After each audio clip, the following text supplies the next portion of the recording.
Assalamualaikum warahmatullahi wabarakatuh. Bu Hijratul. Waalaikumsalam warahmatullahi wabarakatuh. Apa kabar Bu Ibu? Hanifah? Alhamdulillah baik. Bu Hanifah sendiri pripun? Gimana kabarnya? Alhamdulillah saya juga baik Ibu. Maaf Bu Hijratul sebelumnya ini ya. Saya perhatikan Ya Bu.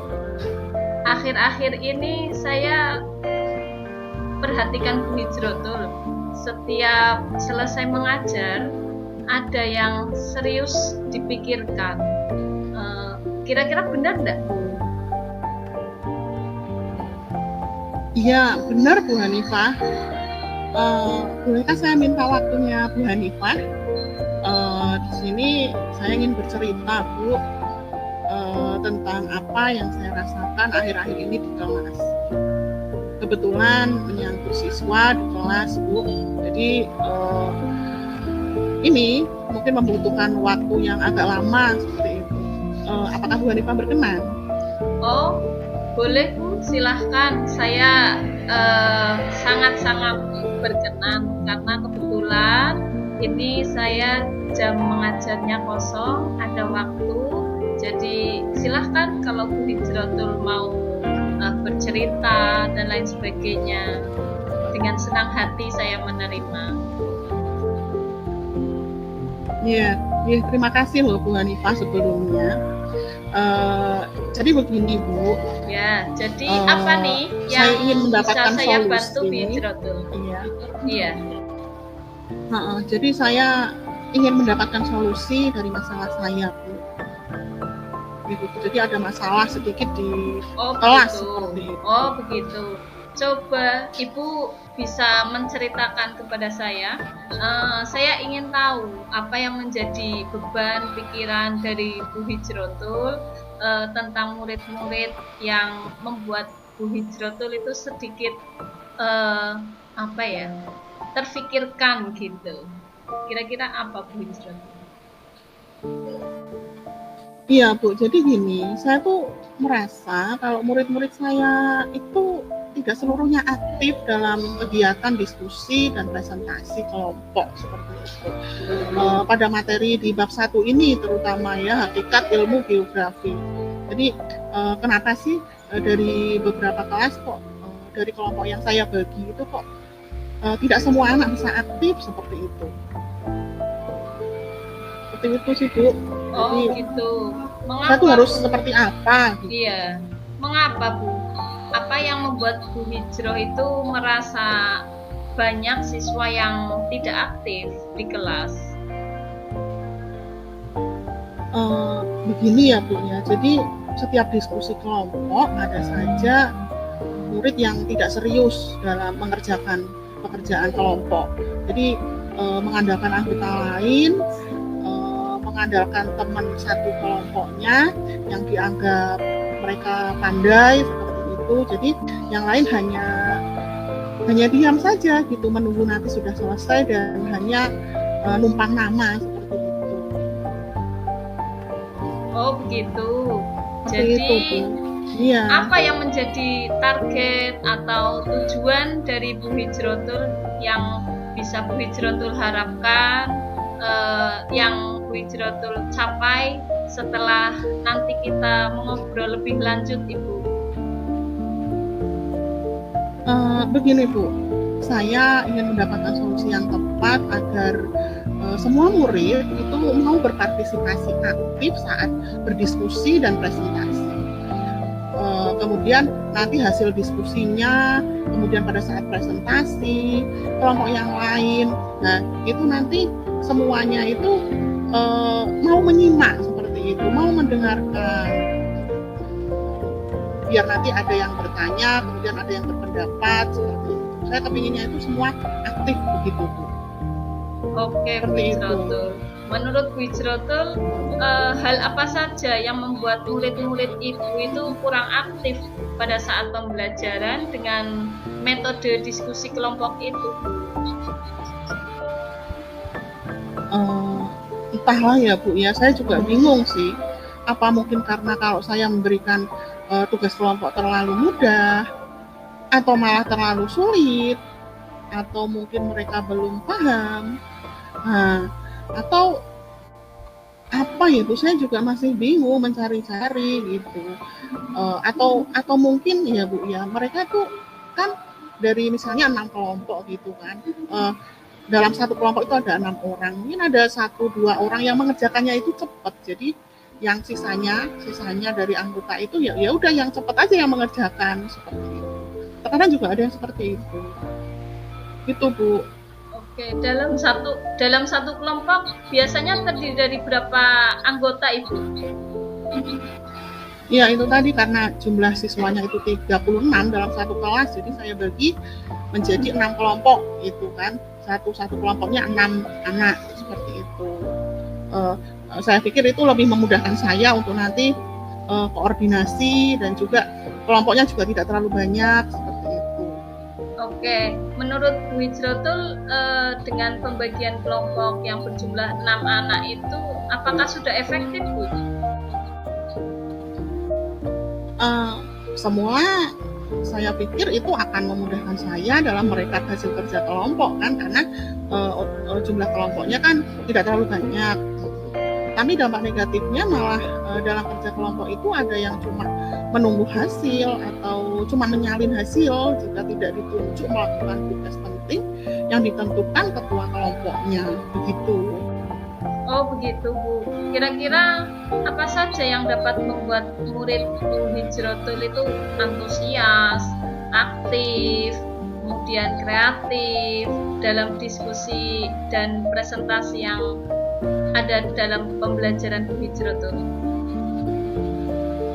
Iya, menurut saya masing-masing harus punya tugas yang lebih spesifik ya Bu ya.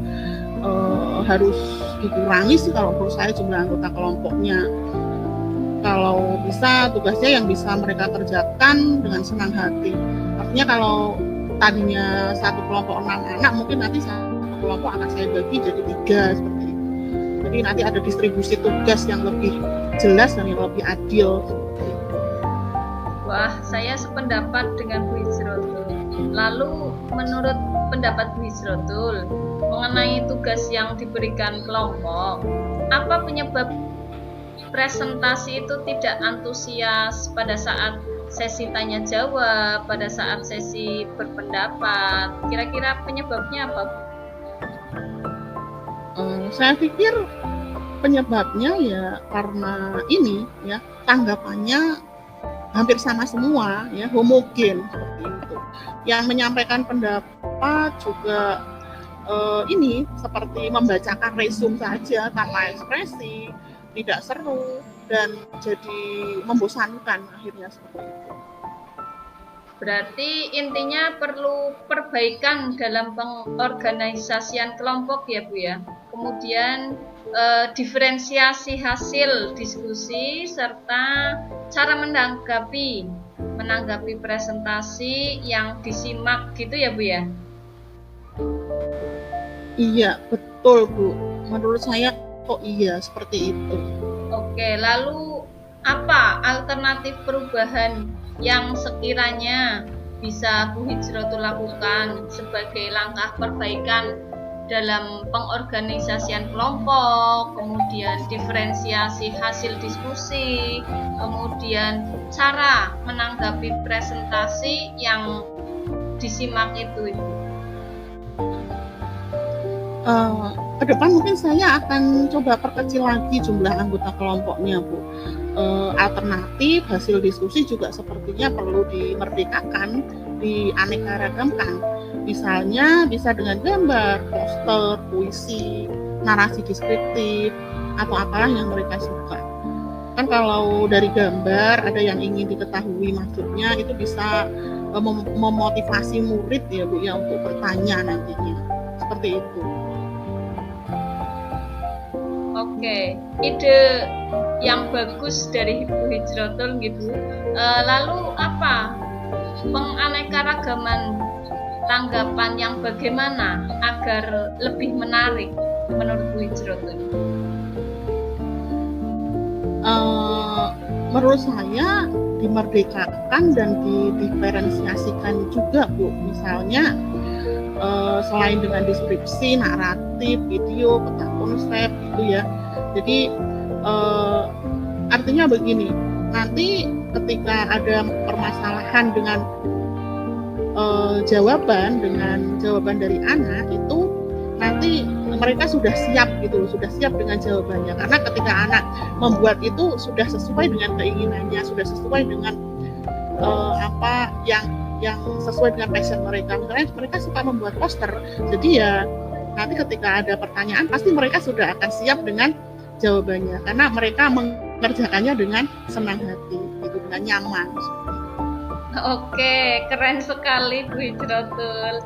Lalu bagaimana kalau yang ditanggapi dengan poster itu tidak mengerti maksud posternya? Biasanya kan kalau poster kan hanya sebuah gambar gitu saja kan.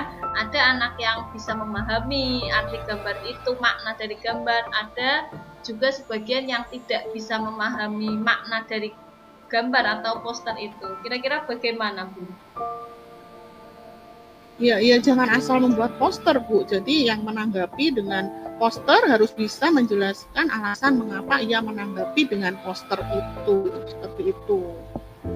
Jadi kita nanti ketika mereka berdiskusi, kita muter, kita cek, ya. Jadi mereka sudah mempersiapkan apa yang mereka buat itu. Jadi mereka benar-benar paham terhadap apa yang mereka buat, gitu. Itu bagus Bu Hijrotul. Kemudian selanjutnya bagaimana dengan langkah yang akan Bu Hijrotul lakukan untuk mewujudkan ide yang keren itu dari Bu Hijrotul itu? Ini Bu, saya berkomitmen untuk selalu membuat rencana pembelajaran menggunakan metode diskusi dan presentasi yang mengasihkan, menggunakan media yang beragam, dan memerdekakan murid secara bertanggung jawab dalam memilih media, cara mereka memahami dan menanggapi suatu materi yang didiskusikan dan dipresentasikan.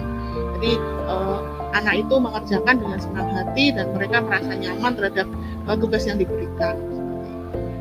Wah, Bu Hijrotul hebat sekali Bu Hijro. Saya sangat mendukung sekali dengan apa yang Bu Hijrotul sampaikan, dan mudah-mudahan semua bisa berjalan lancar sesuai harapan dan pastinya akan berdampak positif kepada murid-murid Bu Hijrotul. Begitu Bu Hijrotul. Terima kasih sekali loh Bu Hanifah atas waktunya untuk sharing hari ini. Mudah-mudahan kita semua bisa menjadi guru yang selalu dirindukan dan didambakan oleh murid-murid kita. Oke Bu Hijrotul, sama-sama. Semoga, amin. Ya, terima kasih Bu Hanifah. Ya. Assalamualaikum. Waalaikumsalam warahmatullahi wabarakatuh. Bu Hijrotul.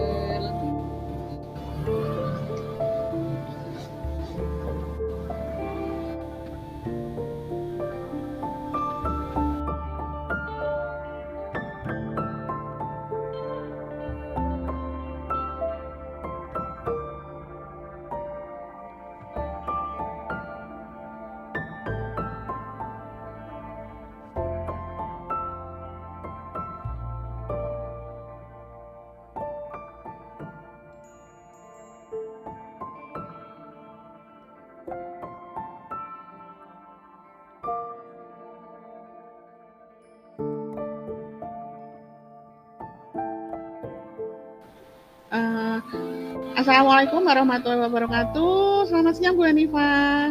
Bagaimana kabarnya hari ini? Waalaikumsalam warahmatullahi wabarakatuh. Bu Hijrotul, alhamdulillah kabar saya baik sekali Bu. Bagaimana kabar Bu Hijrotul sendiri? Alhamdulillah sehat Bu. Mudah-mudahan kita selalu tetap sehat ya Bu ya. Amin, amin Ibu. Bagaimana Bu Hanifah? Kayaknya Ibu ada masalah. Apa ada yang ingin Ibu bicarakan? Iya Ibu, saya pengen ngobrol, pengen curhat sama Ibu tentang proses pembelajaran saya yang ada di kelas. Oh, boleh Bu. Apa yang bisa saya bantu Bu? Bu Hijrotul ada waktu sekarang? Ada, ini kebetulan saya kosong 2 jam ini. Oh, Bisa alhamdulillah. kita sharing-sharing Bu? Ya, Iya. terima kasih Bu Hijrotul atas waktunya. Sama-sama. Oke, begini Bu. Saya sebenarnya bingung dengan murid-murid saya karena di sini murid-murid saya kalau diajak sholat itu padahal sholat itu merupakan rutinitas ya Bu ya, rutinitas yang harus dilaksanakan setiap hari 5 waktu, tapi masih ada saja mereka itu ada yang tidak sholat ya Bu ya. Itu yang membuat saya bingung, terenyuh, dan ya boleh dikatakan apa ya Bu ya, menjadi pemikiran beban saya. Sedih ya? Iya, sedih sekali saya. Iya, apalagi ini ya Bu Hanifah kan guru agama ya Bu ya. Iya Ibu. Iya, sekarang coba Bu ceritakan apa yang Ibu alami saat ini, yang baru-baru Ibu alami ini. Begini Bu Hijrotul, saya memiliki masalah dalam proses pembelajaran tentang nilai agama dan moral. Pada saat kegiatan rutinitas di luar kelas, di mana ketika ada saatnya saya bertanya atau ngecek kepada anak-anak tentang sholat mereka, kemudian saya bertanya kepada mereka siapa yang sholat, siapa yang tidak. Nah, jawaban mereka itu beragam sekali Ibu. Ada sebagian kecil yang menjawab mereka sudah melaksanakan sholat 5 waktu. Kemudian ada juga anak yang mengatakan kalau dia itu sering kelupaan untuk melaksanakan sholat. Kemudian ada lagi Bu yang lebih membuat hati terenyuh, memprihatinkan menurut saya, yaitu ada yang mengatakan kalau dia itu dilarang oleh orang tuanya untuk sholat. Nah, ketika mereka menjawab seperti itu, rasa prihatin, rasa sedih, sampai down gitu Bu, sampai down dengan kata, kenapa ya kita sebagai seorang muslim kok masih ada yang tidak mau untuk melaksanakan sholat, sampai ibaratnya orang tuanya bahkan sampai seperti itu gitu. Jadi saya ingin mendapatkan solusi dari permasalahan ini. Kira-kira bagaimana ya Bu Hijrotul ya? Oh, jadi dari sini saya bisa menangkap permasalahan yang Ibu hadapi, yaitu ada anak yang lupa untuk sholat dan ada juga orang tua yang melarang anaknya untuk sholat ya. Jadi ini menjadi permasalahan di dalam proses pembelajaran Ibu tentang nilai agama dan moral. Begitukah Bu Hanifah? Betul sekali Bu Hijrotul, karena menurut saya yang namanya sholat ini kan sangat penting ya Bu ya, dimana sholat itu secara tidak langsung kan dalam pendidikan anak itu sejak dini itu kan sudah paling tidak sudah ditanamkan. Lah, yang pertama kali yang menanamkan itu kan sebenarnya kan dari keluarga, dari orang tua itu sendiri. Begitu Bu Hijrotul. Iya, betul sekali Bu ya.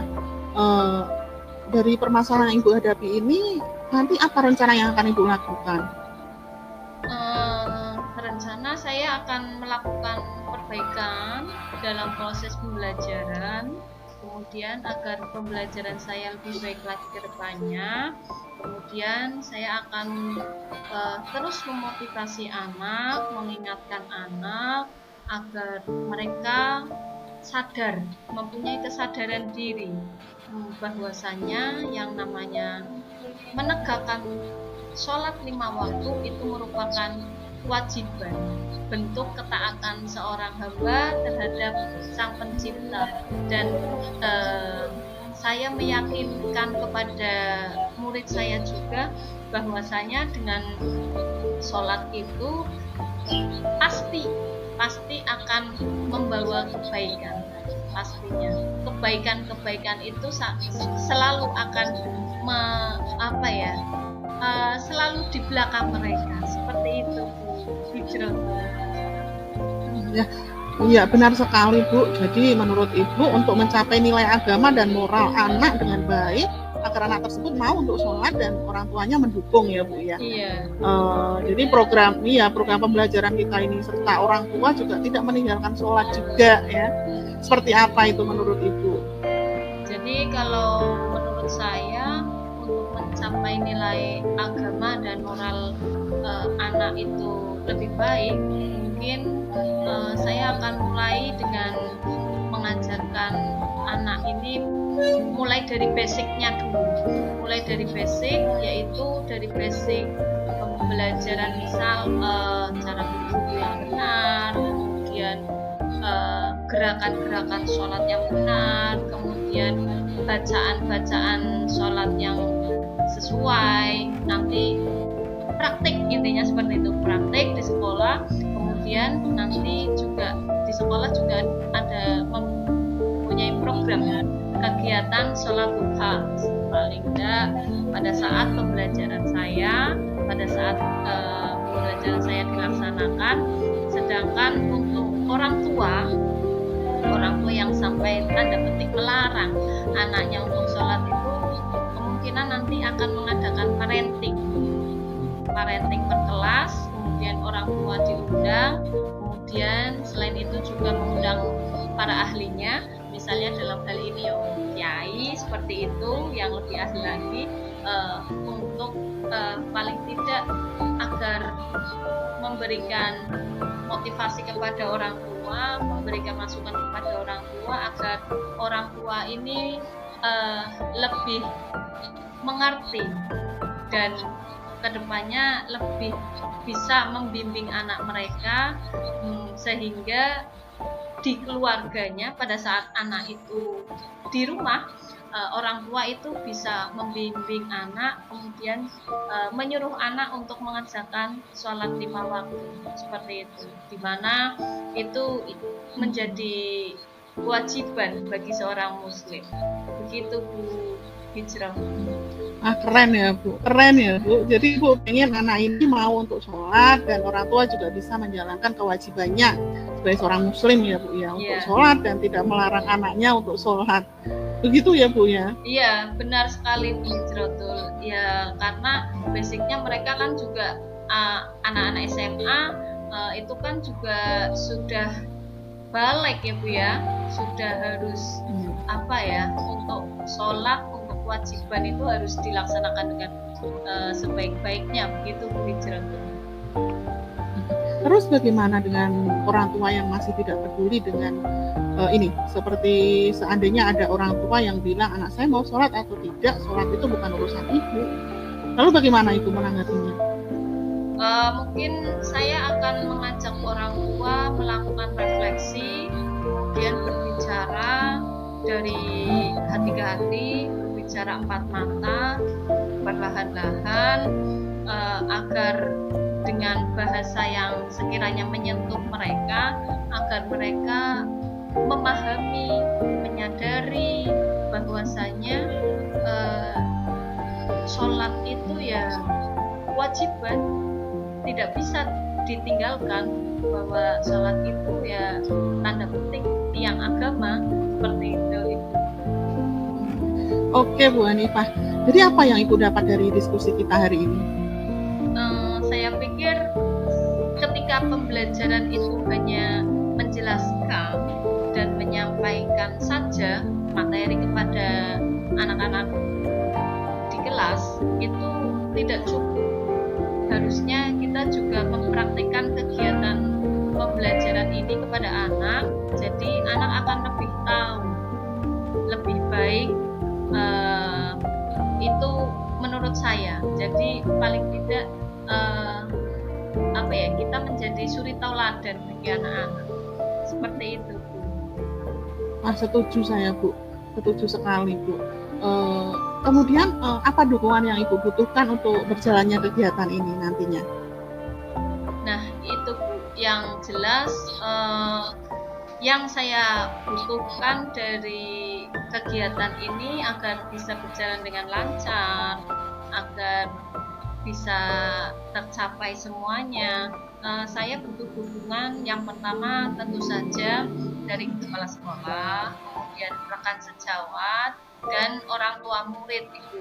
Karena dengan kita kerjasama, dengan kita kolaborasi, pasti kegiatan, ya kan, cita-cita ataupun tujuan itu akan berjalan dengan baik, akan berhasil.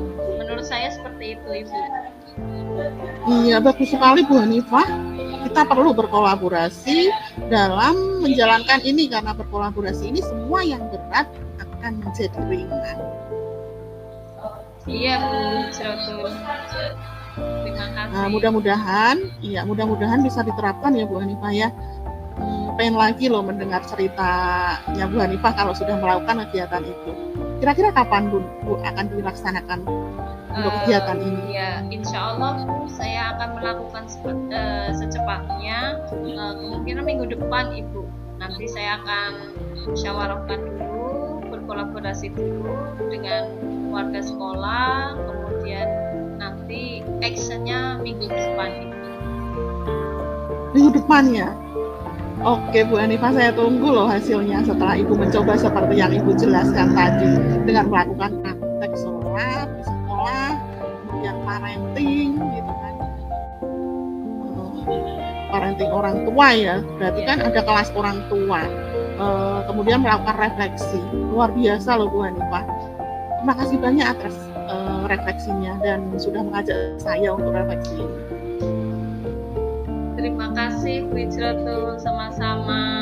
Terima kasih atas waktu yang sudah Bu Hijrotul berikan kepada saya, sehingga saya sudah sedikit lega menuangkan segala sedikit permasalahan saya yang sedang saya hadapi, dan terima kasih sudah mendapatkan solusi yang baik.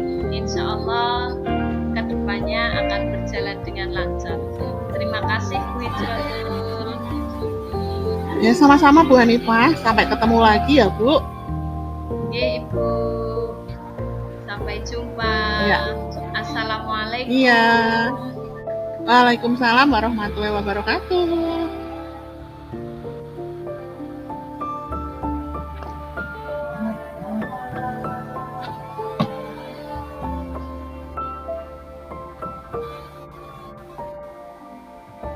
Bu langsung mengerjakan itu tadi Bu. Oke.